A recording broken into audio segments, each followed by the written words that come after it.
Hi friends, आज आपण केली मस्त अशी गाजराची खीर. रंग बघा कसा अप्रतिम आला आहे ना.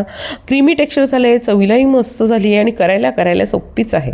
तर यासाठी आपण जर तुम्ही 18 लिटर दुधाची खीर करणार असाल त्याला 1 चमचाभर घालायचे आपल्याला तांदूळ. तर तांदूळ आपण छान धुवून घ्यायचे आहेत. त्यानंतर तांदूळ भिजत ठेवायचे. तांदूळ जोपर्यंत भिजत आहेत तोपर्यंत आपण गाजराची साल काढून घ्यायची आणि गाजर काय करायचे, किसून घ्यायचे. साधारण मी गाजराचा कीस जो आहे ना तो आपल्या 1 वाटीभर दाबून अशी भरली का तेवढा कीस घेतला आहे. आणि तोपर्यंत आपले तांदूळ छान भिजले गेले. आता या तांदूळाची आपल्याला कणी करायची म्हणजे त्याचे 2-3 तुकडे करायचे. तुम्ही मिक्सरलाही करू शकतात, खलबत्त्यात कुटून घेऊ शकतात. मी तर हाताने चुळून घेतले बघा. तरी सुद्धा मस्त अशी कणी तयार झाली. त्यामुळे काय होतं, खिरीचं टेक्स्चर छान येतं. एका कढईमध्ये तूप घातले 1 चमचाभर आणि त्यावर आपण घातले आपल्या आवडीचे ड्रायफ्रुट्स. तुम्हाला आवडतील ते ड्रायफ्रुट्स घाला, नाही घातले तरी चालेल.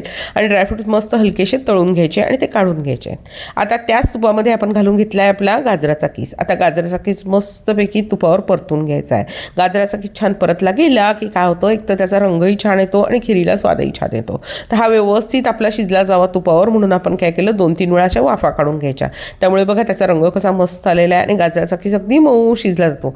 तर 2-3 वेळा वाफा काढून घेतलेला आहे. आपला गाजराचा कीस मस्त झालेला आहे. तर आपण काय केलेलं आहे, आता गाजराचा कीस बाजूला करून घ्यायचा आणि त्याच कढईमध्ये अर्धा चमचा तूप घालायचं आणि त्यावर आपण केलेली तांदूळाची कणी घालायची आणि ती जरा अशी अर्धा मिनिट परतून घ्यायची आहे.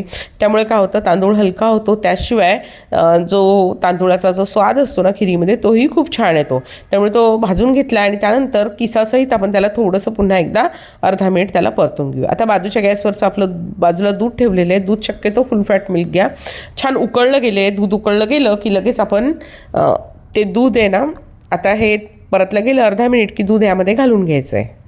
तर दूध घातल्यावर आपण जोपर्यंत आपली यातली तांदूळ शिजत नाही ना तोपर्यंत आपल्याला मस्तपैकी हे सगळं उकळून घ्यायचं आहे. तर बघा आता उकळतं दूध घातल्यामुळे त्याला उकळी लगेच आली. गॅसची पॉवर कमी करायची आणि मस्त यातला तांदूळ शिजेपर्यंत आपण त्याला व्यवस्थित आटू द्यायचं आहे. तर तांदूळ जोपर्यंत शिजतो, मस्त तांदूळ शिजतो, त्यामुळे काय होतं खिरीला एक छान दाटसरपणा येतो. पण तांदूळाचं प्रमाण एवढंच ठेवायचं, जास्त तांदूळ घालायचे नाही, नाहीतर ती तांदळाची खीर केल्यासारखीच होते.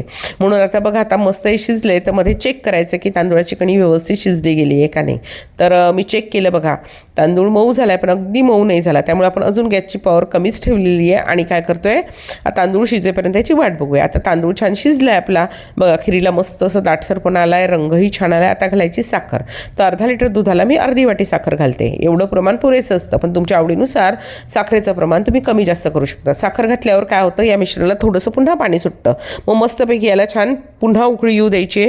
तोपर्यंत आपण वेलची छान कुटून घ्यायची, वेलची पावडर घालायची, आपण तळलेले ड्रायफ्रुट्स घालायचे की आपली मस्त अशी गाजराची खीर तयार होते.